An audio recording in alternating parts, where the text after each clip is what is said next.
ಇದ್ದೀರಾ ಏಷ್ಯಾನೆಟ್ ಸುವರ್ಣ ನ್ಯೂಸ್. ನಾನು ಪ್ರಗತಿ ಜೈರಾಮ್. ಇದು ಡಿಯರ್ ಡಾಕ್ಟರ್ ಕಾರ್ಯಕ್ರಮ. ಇವತ್ತಿನ ಡಿಯರ್ ಡಾಕ್ಟರ್ ಕಾರ್ಯಕ್ರಮದಲ್ಲಿ ಅಬ್ನಾರ್ಮಲ್ ಹೆಡ್ ಶೇಪ್ಸ್ ಇನ್ ಬೇಬೀಸ್ ಇದರ ಬಗ್ಗೆ ಮಾತನಾಡ್ತಾ ಹೋಗ್ತೀವಿ. ಯಾಕೆ ಹಾಗಾದ್ರೆ ಬೇಬೀಸ್ ಅಲ್ಲಿ ಹೆಡ್ನ ಶೇಪ್ ಅಬ್ನಾರ್ಮಲ್ ಆಗಿರುತ್ತೆ, ಏನೆಲ್ಲ ಕಾರಣ ಇರುತ್ತೆ, ಇದನ್ನ ಸರ್ಜರಿ ಮೂಲಕ ಯಾವ ರೀತಿ ಸರಿ ಮಾಡಬಹುದು ಅನ್ನೋದಕ್ಕೆ ಸಂಬಂಧಪಟ್ಟಂತೆ ನಮ್ಮ ಜೊತೆ ಹೆಚ್ಚಿನ ಮಾಹಿತಿಯನ್ನ ಹಂಚಿಕೊಳ್ಳೋದಕ್ಕೆ ಸಕ್ರಾ ವರ್ಲ್ಡ್ ಹಾಸ್ಪಿಟಲ್ನ ಡಾಕ್ಟರ್ ಆದಂತಹ ರಾಜೇಂದ್ರ ಎಸ್ ಗುಜ್ಜಲನವರ್ ನಮ್ಮ ಜೊತೆ ಇದ್ದಾರೆ. ಬನ್ನಿ ಅವರನ್ನ ಕಾರ್ಯಕ್ರಮಕ್ಕೆ ವೆಲ್ಕಮ್ ಮಾಡೋಣ. ಡಾಕ್ಟರ್, ಕಾರ್ಯಕ್ರಮಕ್ಕೆ ಸ್ವಾಗತ. ನಮಸ್ಕಾರ ಡಾಕ್ಟರ್, ಮೊದಲಿಗೆ ಹೆಡ್ ಶೇಪ್ ಬೇಬೀಸ್ ಅಲ್ಲಿ ಗಮನಿಸಿದಾಗ ನೀವು ಹೇಳ್ತಾ ಇದ್ರಿ 1 ವರ್ಷದ ತನಕ ವೇರಿ ಆಗೋ ಸಾಧ್ಯತೆ ಇರುತ್ತೆ, ಅಬ್ನಾರ್ಮಲ್ ಆಗುವಂತಹ ಸಾಧ್ಯತೆ ಇರುತ್ತೆ ಅಂತ.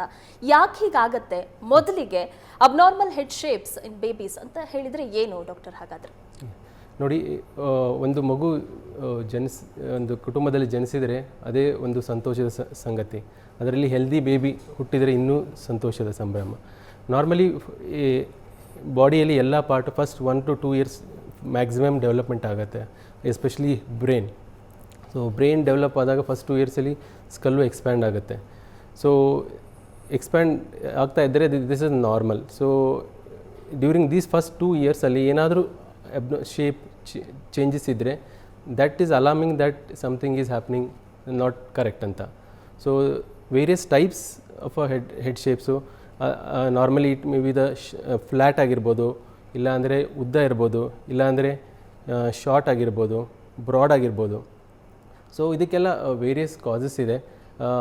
Normally 2 types of causes. ಒಂದು ಪೊಸಿಷನಲ್ ಪ್ಲೇಜಿಯೋಸೆಫಾಲಿ ಅಂತಾರೆ, ಅಂದರೆ ನಾರ್ಮಲಿ ಮಗು ಒಂದೇ ಕಡೆ ಮಲಗೋದ್ರಿಂದ ಒಂದು ಕಡೆ ಫ್ಲ್ಯಾಟ್ ಆಗೋದು.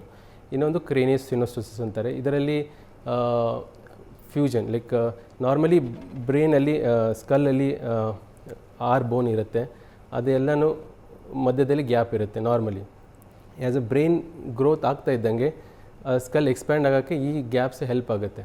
ಸೊ ವೆನೆವರ್ ಅದು ನಾರ್ಮಲಿ 4-5 ವರ್ಷ ಅಥವಾ ದೊಡ್ಡವರು ಆಗೋದ್ರಲ್ಲಿ ಎಲ್ಲ ಕ್ಲೋಸ್ ಆಗುತ್ತೆ. ನಾರ್ಮಲಿ ಫಸ್ಟ್ 2 years ಏನು ಕ್ಲೋಸ್ ಆಗೋಲ್ಲ. ಸೊ ಬೈ ಬರ್ತೆ ಈ ಗ್ಯಾಪ್ಸ್ ಕ್ಲೋಸ್ ಆದರೆ that affects the growth of the brain. ಇದನ್ನು ಕ್ರೇನಿಯಸ್ ಸಿನೋಸಿಸ್ ಅಂತ ಕರಿತೀವಿ. ಏನು ಡಾಕ್ಟರ್, ನೀವು ಹೇಳ್ತಾ ಇದ್ರಿ ಸಾಕಷ್ಟು ಜನ ಈ ಹೇಳಿ ಕೇಳಿ ತಲೆ ಭಾಗ, ಬ್ರೈನ್ ಆಗಿರ್ಬೋದು ತುಂಬಾ ಸೆನ್ಸಿಟಿವ್ ಆಗಿರುತ್ತೆ, ಇದಕ್ಕೆ ಯಾವ ರೀತಿಯಾಗಿ ಸರ್ಜರಿ ಮಾಡ್ತಾರೆ ಅನ್ನುವಂತಹ ಭಯ ಸಹ ಇರುತ್ತೆ. ಹಾಗಾದ್ರೆ ಸೇಫ್ ಇದೆಯಾ ಹಾಗಾದ್ರೆ ಅಂತ? ಇವೆಲ್ಲ ಫಸ್ಟ್ ನಾವು ಈ ಕಾರಣಗಳನ್ನು ನೋಡೋಣ ಹೇಗೆ. ಸೊ ನಾರ್ಮಲಿ ಇದು ಪೊಸಿಷನಲ್ ಪ್ಲೇಜಿಯೋಸೆಫಾಲಿ ಅಂತ ಹೇಳೋದು. ಇದು ಫಸ್ಟ್ 2 yearsಲ್ಲಿ 1 yearಲ್ಲಿ especially bones very thin and soft ಆಗಿರುತ್ತೆ. ಸೊ ಮಗು ಮೂಮೆಂಟ್ ಜಾಸ್ತಿ ಮಾಡ್ತಾ ಇರೋದಿಲ್ಲ, ಅದರಿಂದ ಒಂದೇ ಕಡೆ ಮಲಗೋದ್ರಿಂದ ಫ್ಲ್ಯಾಟ್ ಆಗುತ್ತೆ. ಸೊ ಇದನ್ನು ಪ್ಲೇಜಿಯೋಸೆಫಾಲಿ ಅಂತಾರೆ. ಈ ಥರ ಇದ್ದಿದ್ರೆ normally nothing to worry. Once a baby movement ಶುರು ಆಯಿತು, ಓಡಾಡೋಕ್ಕೆ ಶುರು ಆಯಿತು ಅಂದರೆ ತಾನೇ ಕರೆಕ್ಟ್ ಆಗುತ್ತೆ. ಅದರ್ ದೆನ್ ದ್ಯಾಟ್ ಮಗುನ ಒಂದು ಕಡೆ ಮಲಗೋದು ಬಿಟ್ಟು ಫ್ರೀಕ್ವೆಂಟ್ಲಿ ಚೇಂಜ್ ಮಾಡೋದ್ರಿಂದ ಅಥವಾ ಹೊಟ್ಟೆ ಮೇಲೆ ಮಲಗಿಸೋದ್ರಿಂದ ಇದು ಸರಿ ಹೋಗುತ್ತೆ. ಇನ್ನು ಎಕ್ಸ್ಟ್ರೀಮ್ ಕೇಸಸಲ್ಲಿ ಏನು ಮಾಡ್ಬೋದು ಅಂದರೆ, ಕಮ್ಮಿ ಆಗ್ತಾ ಇಲ್ಲ ಅಂದರೆ there is a helmets, custom made helmets ಮಾಡೋದ್ರಿಂದನೂ ಕಮ್ಮಿ ಆಗುತ್ತೆ. But usually this is by positional, by just ಮಲಗೋದ್ರಿಂದ ಆಗುತ್ತೆ. ಸೊ ಇದರೇನು ವರಿ ಮಾಡೋದೇನು ಬೇಕಾಗಿಲ್ಲ. In certain conditions it is called a craniosynostosis. ಏನಂದರೆ ಅದು ನಾರ್ಮಲಿ ನಾನು ಆಲ್ರೆಡಿ ಹೇಳಿದೆ, ಬೋನ್ ಮಲ್ಟಿಪಲ್ ಬೋನ್ಸ್ ಇರುತ್ತೆ, ಅದರ ಮಧ್ಯದಲ್ಲಿ ಗ್ಯಾಪ್ ಇರುತ್ತೆ. ಇದು ಗ್ಯಾಪು ಒಂದು ಫಸ್ಟ್ 2 yearsಲ್ಲಿ ಬ್ರೈನ್ ಗ್ರೋತ್ ಆಗ್ತಾವ್ರೆ, ಎಸ್ಪೆಷಲಿ ಫಸ್ಟ್ 1 yearಲ್ಲಿ ಗ್ರೋತ್ ಆಗ್ತಾ ಇರುವಂಗ ಇದು ಎಕ್ಸ್ಪ್ಯಾಂಡ್ ಆಗ್ತಾ ಹೋಗುತ್ತೆ. ಎಕ್ಸ್ಪ್ಯಾಂಡ್ ಆಗ್ತಾ ಹೋದಂಗೆ ಇದು ಸ್ಪ್ರೆಡ್ ಆಗ್ತಾ ಇರುತ್ತೆ. ಸೊ ಯೂಶ್ವಲಿ ದ ಪೇಷಂಟ್ಸ್ ಬೇಬೀಸ್ಗೆಲ್ಲ ನಾರ್ಮಲ್ ಶೇಪ್ ಎಲ್ಲ ಇರುತ್ತೆ.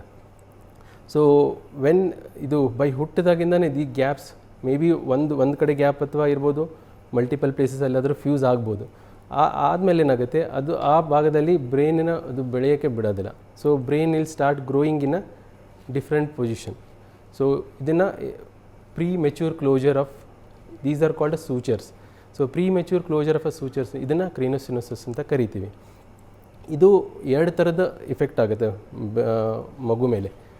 ಒಂದು ಇದು ಕಾಸ್ಮೆಟಿಕಲಿ ಅಂದರೆ ಶೇಪು ನೋಡೋಕ್ಕೆ ಚೆನ್ನಾಗಿ ಕಾಣಿಸಲ್ಲ, ಉದ್ದ ಇರ್ಬೋದು, ಚಿಕ್ಕದಿರ್ಬೋದು, ಇಲ್ಲಾಂದರೆ ಬ್ರಾಡ್ ಆಗಿರ್ಬೋದು. Other thing it has a effect on a brain. So the brain ಮೇಲೆ ಏನಾಗುತ್ತೆ, ಇದು ಪೇಷಂಟ್ ಏನಂದ್ರೆ ಡೆವಲಪ್ಮೆಂಟಲ್ ಡಿಲೇಸ್ ಆಗ್ಬೋದು ಮಕ್ಕಳಲ್ಲಿ. It has a increase pressure ಜಾಸ್ತಿ ಆಗಿ ಬ್ರೈನ್ ಮೇಲೆ ಇಫೆಕ್ಟ್ ಆಗಿ ನಾರ್ಮಲ್ ಡೆವಲಪ್ಮೆಂಟಲ್ ಡಿಲೇಸ್ ಆಗುತ್ತೆ. It has effects on I ಮೇಲೆ ಆಗ್ಬೋದು, ವಿಜುವಲ್ ಇಂಪೇರ್ಮೆಂಟ್ ಆಗ್ಬೋದು, ಕೇಳಿಸೋದ್ರಲ್ಲಿ ಆಗ್ಬೋದು, ಅಲ್ಲಿ ಡೆವಲಪ್ಮೆಂಟಲ್ ಮೈಲ್ಸ್ಟೋನ್ಸ್ ಮೇಲೆ ಆಗ್ಬೋದು. ಇದರಿಂದ ಓವರ್ ದ ಇಯರ್ಸ್ ಪೇಷಂಟ್ಸ್ ಮಗುದ IQನೂ ಕಮ್ಮಿ ಆಗ್ಬೋದು. ಸೊ ಇದು ಬ್ರೈನ್ ಮೇಲೆ. ಇದು ಶೇಪ್ ಮೇಲೆ there is various depending on ಯಾವ ಥರ ಫ್ಯೂಷನ್ ಆಗಿದೆ ಅಂತ. ಇಲ್ಲಿ ಕಾಣಿಸ್ತಾ ಇರೋ ಫ್ರಂಟಲ್ಲಿ ಇದು ಕ್ಲೋಸ್ ಆಗಿಬಿಡುತ್ತೆ ಅಂದರೆ ಇದು ಕಾಣಿಸ್ತಾ ಇದೆ, ಇದು ಬೆಳೆಯೋದಿಲ್ಲ.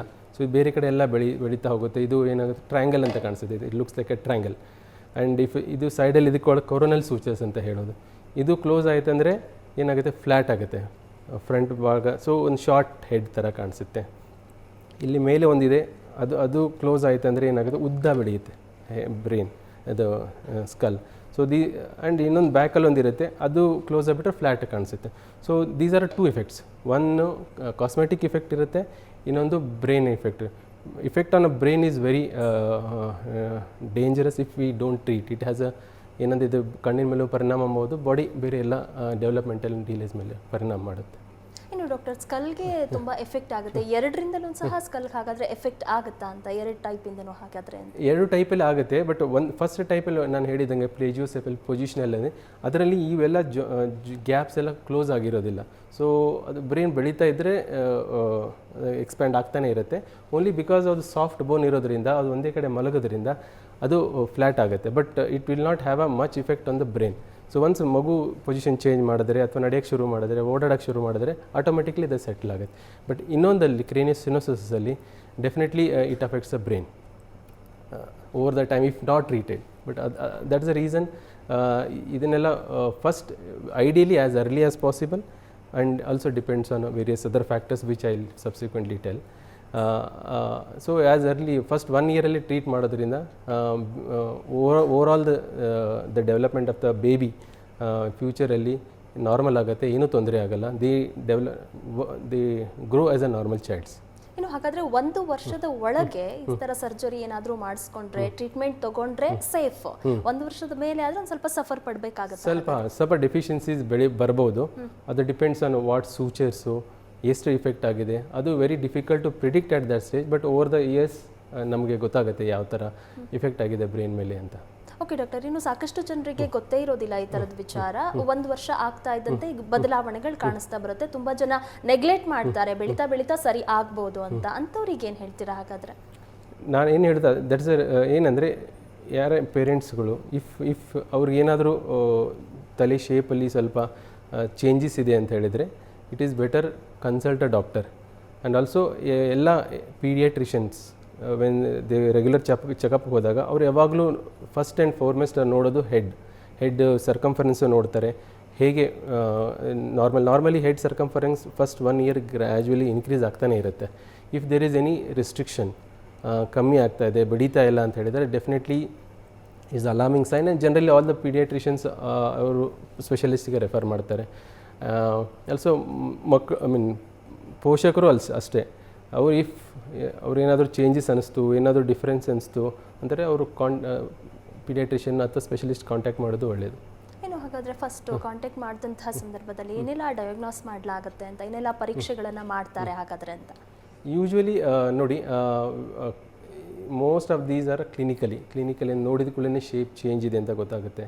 And some examinations we do it, like head circumference measure ಮಾಡ್ತೀವಿ. ಆಮೇಲೆ ದೀಸ್ ಆರ್ ನಾರ್ಮಲಿ ಬೇಬೀಸಲ್ಲಿ these all gaps are soft spots. So during examination we feel that is a soft spots. If ಅದು ಇಲ್ಲ ಅಂದರೆ we can suspect. And also some developmental delays like ಮಗು ಕತ್ತು ಹಿಡಿಯೋದು late, ಅದು some of the developmental delays ಆದ್ರೂ we suspect. Whenever there is when we suspect we have to confirm. So confirmation ಮಾಡೋಕ್ಕೆ ಅಂದರೆ CT ಸ್ಕ್ಯಾನ್ ಮಾಡ್ತೀವಿ, which these all are CT particular ಇದರಲ್ಲಿ ಮಾಡೋದು. ಅದು ಗೊತ್ತಾಗುತ್ತೆ ಈ ಯಾವ ಥರ ಬೋನ್ ಇದೆ, ಎಲ್ಲಿ ಯಾವ ಭಾಗದಲ್ಲಿ ಜಾಯಿನ್ ಆಗಿದೆ, ಫ್ಯೂಸ್ ಆಗಿದೆ, ಅಥವಾ ಯಾವ ಭಾಗದಲ್ಲಿ ಎಕ್ಸ್ಟ್ರಾ ಬೆಳ್ಕೊಂಡಿದೆ, ಇದೆಲ್ಲ ಬೋನೆಲ್ಲ ಗೊತ್ತಾಗುತ್ತೆ. At the same time brain ಮೇಲೆ ಹೇಗೆ ಎಫೆಕ್ಟ್ ಆಗಿದೆ, ಬ್ರೈನ್ ಏನು ಎಫೆಕ್ಟ್ ಆಗಿದೆಯಾ. Sometimes we add MRI also to look into the brain also. So one is a clinical diagnosis. And also patients some of the patients ಈ ಥರ ಆಗ್ತಾಯಿದೆ ಮಕ್ಕಳಲ್ಲಿ, ಏನು ಸರಿ ಡೆವಲಪ್ ಆಗ್ತಾ ಇಲ್ಲ, ಈ ಥರ ಶಾರ್ಟ್ ಇದೆ, ಒಂದ್ಸರಿ ಜಾಸ್ತಿ ಇದೆ so that is also. So clinically ನೋಡೋದ್ರಿಂದ ಪ್ಲಸ್ ಅದನ್ನು ಕನ್ಫರ್ಮೇಷನ್ ಮಾಡೋದ್ರಿಂದ ನಾವು ಇದರಿಂದ ಡಯಾಗ್ನೋಸ್ ಇಮೇಜಿಂಗ್ ಮಾಡ್ತೀವಿ. ಓಕೆ ಡಾಕ್ಟರ್, ನೀವು ಹೇಳ್ತಾ ಇದ್ರಿ ನಾರ್ಮಲ್ ಹೆಡ್ ಶೇಪ್ಗೂ ಅಬ್ನಾರ್ಮಲ್ ಹೆಡ್ ಶೇಪ್ಗೂ ತುಂಬಾ ಡಿಫ್ರೆನ್ಸ್ ಇರುತ್ತೆ. ಅಂದರೆ ಸಾಕಷ್ಟು ಜನರಿಗೆ ಅದು ಗೊತ್ತೇ ಆಗೋದಿಲ್ಲ ಡಿಫ್ರೆನ್ಸ್ ಇದೆ ಅಂತ. ಒಳಗಡೆ ಭಾಗದಲ್ಲೇ ಅಥವಾ ನೀವು ಹೇಳ್ದಂಗೆ ಕವರ್ ಆಗ್ತಾ ಹೋಗುತ್ತೆ ಕೆಲವೊಂದು ಸ್ಪೇಸಸ್ ಅಂತ ಹೇಳಿದ್ರಿ, ಅದನ್ನು ಎಕ್ಸ್ಪ್ಲೇನ್ ಮಾಡೋದಾದರೆ ಯಾವ ರೀತಿ ಕವರ್ ಆಗುತ್ತೆ ಅಂತ. ನೋಡಿ, normally it should be round ಆಗಿರುತ್ತೆ, ಪ್ಲಸ್ ಎಲ್ಲ ಪಾರ್ಟು ಪ್ರಪೋರ್ಷನಲಿ ಇನ್ಕ್ರೀಸ್ ಆಗ್ತಾ ಇರುತ್ತೆ.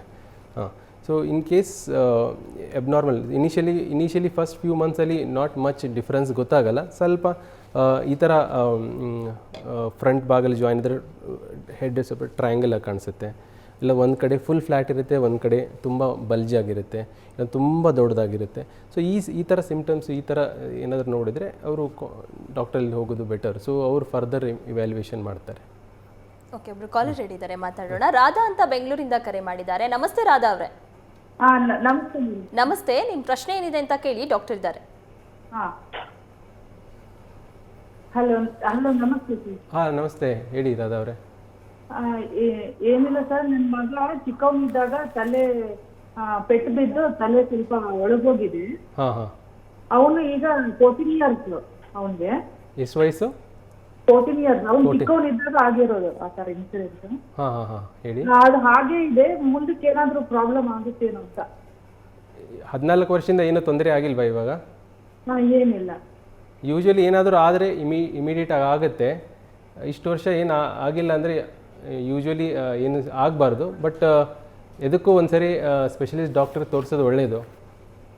ಅದು ಸ್ಕಲ್ ಅನ್ನೋದು ಸ್ವಲ್ಪ ಒಳಗೋಗಿದೆ. ಹಾಂ, ಅದನ್ನು ಶೇಪ್ ಮಾಡ್ಬೋದು ಕರ್ಕೊಂಬಂದರೆ. ಸೊ ಅದನ್ನು ಸ್ವಲ್ಪ ಇಮೇಜಿಂಗ್ ಮಾಡಿ CT ಸ್ಕ್ಯಾನ್ ಮಾಡಿ ಗೊತ್ತಾಗುತ್ತೆ ಎಷ್ಟು ಒಳಗಡೆ ಹೋಗಿದೆ ಅಂತ.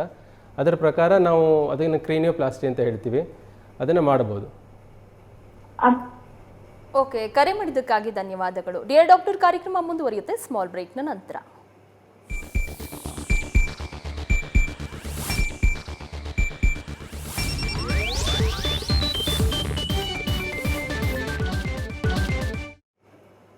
ವಿರಾಮದ ನಂತರ ಡಿಯರ್ ಡಾಕ್ಟರ್ ಕಾರ್ಯಕ್ರಮಕ್ಕೆ ಮತ್ತೊಮ್ಮೆ ಸ್ವಾಗತ. ಇನ್ನು ಡಾಕ್ಟರ್ ಒಬ್ರು ಕಾಲ್ ಮಾಡಿದ್ರು, ಅವ್ರ ಪ್ರಶ್ನೆನೇ ನಾನೊಂದು ಸ್ವಲ್ಪ ಬಿಲ್ಡ್ ಮಾಡಿ ಹೇಳೋದಾದ್ರೆ, ಈಗ ಚಿಕ್ಕ ವಯಸ್ಸಲ್ಲಿ ಅವ್ರು ಬಿದ್ದು ಪೆಟ್ಟಾಗಿರುತ್ತೆ, ಸ್ಕಲ್ ಡ್ಯಾಮೇಜ್ ಆಗಿರುತ್ತೆ, ಸೊ ಶೇಪ್ ಹೋಗಿರುತ್ತೆ. ಅವ್ರು ಬೆಳೀತಾ ಬೆಳೀತಾ ಅವ್ರಿಗೆ ಅನ್ಸುತ್ತೆ ಶೇಪ್ ಸರಿ ಇಲ್ಲ ಅಂತ, ಒಂದ್ ಸ್ವಲ್ಪ ಮಾನಸಿಕವಾಗಿ ಕುಗ್ಗ್ ಹೋಗಿರ್ತಾರೆ.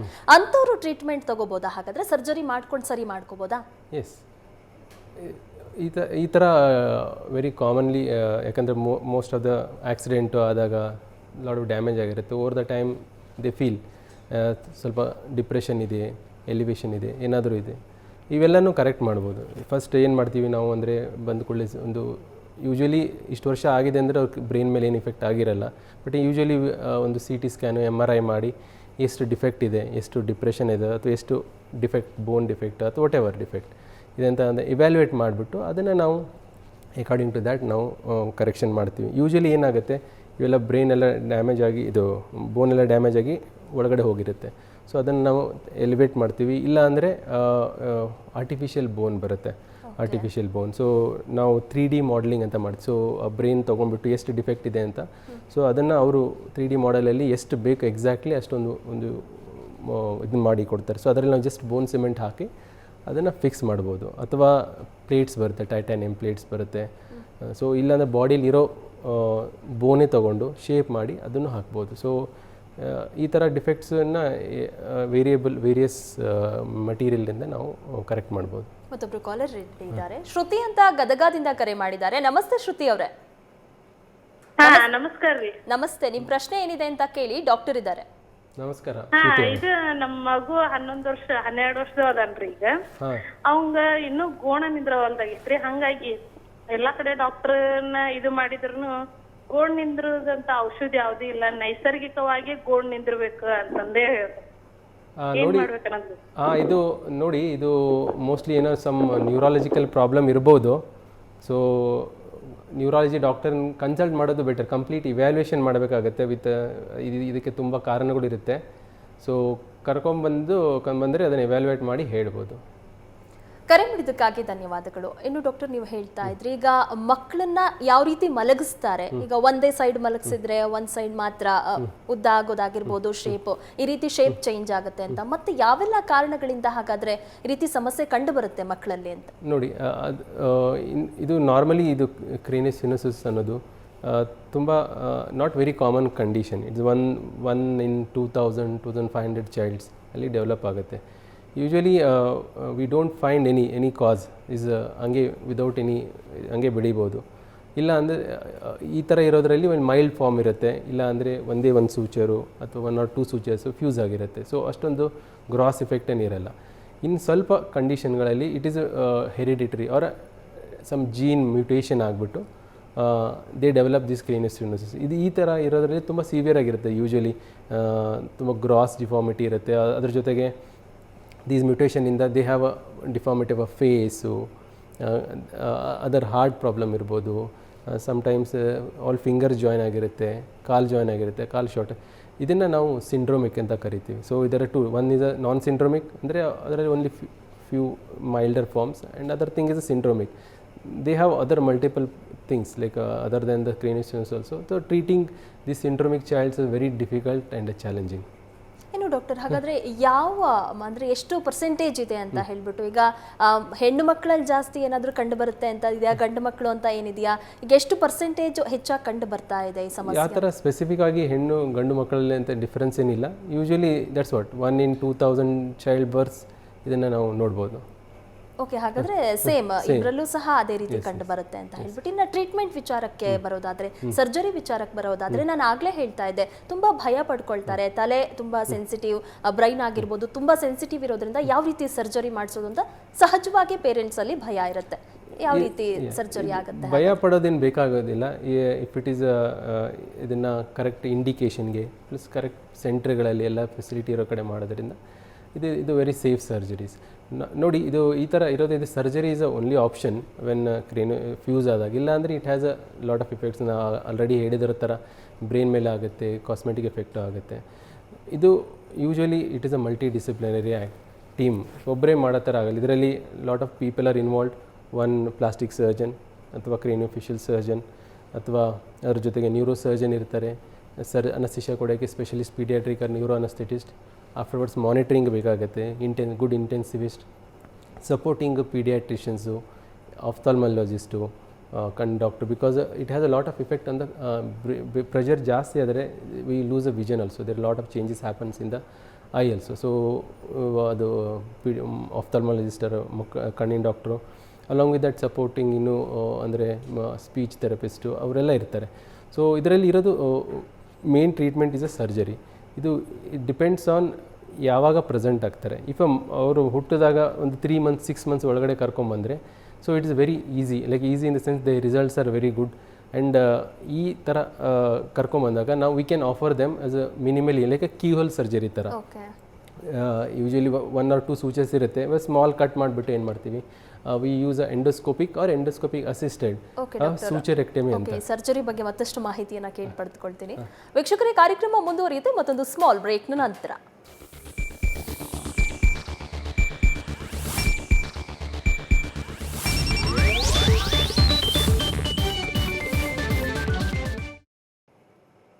ವಿರಾಮದ ನಂತರ ಡಿಯರ್ ಡಾಕ್ಟರ್ ಕಾರ್ಯಕ್ರಮಕ್ಕೆ ಮತ್ತೊಮ್ಮೆ ಸ್ವಾಗತ. ಡಾಕ್ಟರ್, ನೀವು ಸರ್ಜರಿ ಬಗ್ಗೆ ಹೇಳ್ತಾ ಇದ್ರಿ, ಎಷ್ಟು ಸೇಫ್ ಆಗಿರುತ್ತೆ ಅಂತ. ಅದ್ರ ಜೊತೆಗೆ ರಿಕವರಿ ಆಗೋಕೆ ಎಷ್ಟು ಟೈಮ್ ಬೇಕಾಗುತ್ತೆ ಡಾಕ್ಟರ್? ಹಾಗಾದ್ರೆ ನೋಡಿ, ಇದರಲ್ಲಿ ಆಲ್ರೆಡಿ ನಾನು ಹೇಳಿದ ಥರ ತುಂಬ ಬೇಗ ಬಂದರೆ minimally invasive surgery, keyhole surgery ಮಾಡ್ಬೋದು. ಇದರಲ್ಲಿ recovery hospital stay 1 or 2 days quick recovery ಆಗುತ್ತೆ.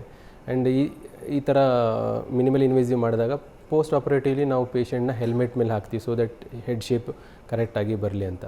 ಇನ್ನು ಪೇಷಂಟ್ಸ್ ತುಂಬ ಲೇಟಾಗಿ ಆಫ್ಟರ್ 6 months ಬಂದರೆ, ಸೊ ಬೋನೆಲ್ಲ ಹಾರ್ಡ್ ಆಗಿರುತ್ತೆ. ಇದು ಕೀ ಹೋಲ್ ಸರ್ಜರಿ ಅಷ್ಟೊಂದು ಇಫೆಕ್ಟ್ ಆಗಿರೋದಿಲ್ಲ.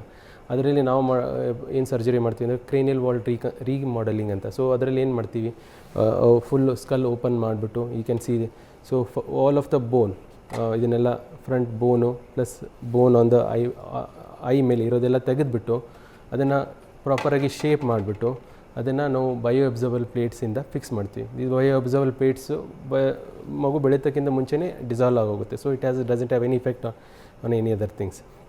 ಸೊ ಇದರಲ್ಲಿ ಸ್ವಲ್ಪ ರಿಕವರಿ ಸ್ವಲ್ಪ ಟೈಮ್ ಆಗ್ಬೋದು. ಹಾಸ್ಪಿಟಲ್ ಒಂದು 4-5 ದಿವಸ ಪ್ಲಸ್ ಒಂದು 2 weeks of recovery. So but ಇದಾದಮೇಲೆ ಓಪನ್ ಸರ್ಜರಿ ಮಾಡೋದ್ರಿಂದ ಸಬ್ಸಿಕ್ವೆಂಟ್ಲಿ ಇದನ್ನೇನು ಹೆಲ್ಮೆಟ್ ಥೆರಪಿ ಬೇಕಾಗೋದಿಲ್ಲ. ಶೇಪು ಇಮಿಡಿಯೇಟಾಗಿ we can appreciate the shape. So ಈ ಥರ ಯಾವುದೇ ಸರ್ಜರಿ ಮಾಡೋದಿದ್ದರೆ ಇವೆಲ್ಲ ಸರ್ಜರಿಗಳು ಸೇಫ್ ಆಗಿದ್ದಾವೆ. ಯಾಕಂದರೆ ವಿ ಹ್ಯಾವ್ ಪ್ರಾಪರ್ ಟೀಮ್. ಇದಕ್ಕೆ ಬಿಗ್ ಟೀಮ್ ಬೇಕಾಗುತ್ತೆ, ಒಬ್ಬರೇ ಮಾಡೋಕ್ಕಾಗಲ್ಲ. Proper infrastructure from the diagnosis ಹಿಡ್ಕೊಂಡು ಆಪ್ರೇಷನಿಂದ ಪೋಸ್ಟ್ ಆಫ್ ರಿಕವರಿ ಎಲ್ಲದರಲ್ಲೂ we have to have a proper team and infrastructure. So ನಾನು ಎಲ್ಲ ಪೋಷಕರಲ್ಲಿ ಏನು ಕೇಳೋದಂದರೆ, ಈ ಥರ ಏನಾದರೂ ನಿಮ್ಮ ಮಕ್ಕಳಲ್ಲಿ ಅಥವಾ ಯಾರೋ ಗೊತ್ತಿರೋದರಲ್ಲಿ ಈ ಥರ ಶೇಪ್ ಚೇಂಜಸ್ಸು ಇದ್ದರೆ, ಇವೊಂದು ಮೋಸ್ಟ್ ಆಫ್ ದ ಟೈಮ್ಸ್ ಏನು ತೊಂದರೆ ಆಗಲ್ಲ, ಬಟ್ ಆದರೂ ಕನ್ಸರ್ನ್ ಡಾಕ್ಟರ್ ಅಥವಾ ಸ್ಪೆಷಲಿಸ್ಟ್ನ ಕನ್ಸಲ್ಟ್ ಮಾಡೋದ್ರಿಂದ ಏನಾದರೂ ಮುಂದೆ ಆಗೋ ಪರಿಣಾಮಗಳನ್ನು ನಾವು ತಡೆಗಟ್ಟಬಹುದು. ಓಕೆ ಡಾಕ್ಟರ್, ಇವತ್ತಿನ ಸಂಚಿಕೆಯಲ್ಲಿ ಅಬ್ನಾರ್ಮಲ್ ಹೆಡ್ ಶೇಪ್ಸ್ ಇದ್ದಂತಹ ಸಂದರ್ಭದಲ್ಲಿ ಯಾವ ರೀತಿ ಸರ್ಜರಿ ಮಾಡಿಕೊಂಡ್ರೆ ಅದು ಸೇಫ್ ಅನ್ನೋದ್ರ ಬಗ್ಗೆ ಸಾಕಷ್ಟು ಮಾಹಿತಿಯನ್ನು ತಿಳಿಸ್ಕೊಟ್ರಿ. Thank you so much. Thank you so much. ವೀಕ್ಷಕರೇ, ಇದಾಗಿತ್ತು ಇವತ್ತಿನ ಡಿಯರ್ ಡಾಕ್ಟರ್ ಕಾರ್ಯಕ್ರಮ. ನೇರ ದಿಟ್ಟ ನಿರಂತರ ಸುದ್ದಿಗಾಗಿ ನೋಡ್ತಾ ಇರಿ ಏಷ್ಯಾನೆಟ್ ಸುವರ್ಣ ನ್ಯೂಸ್.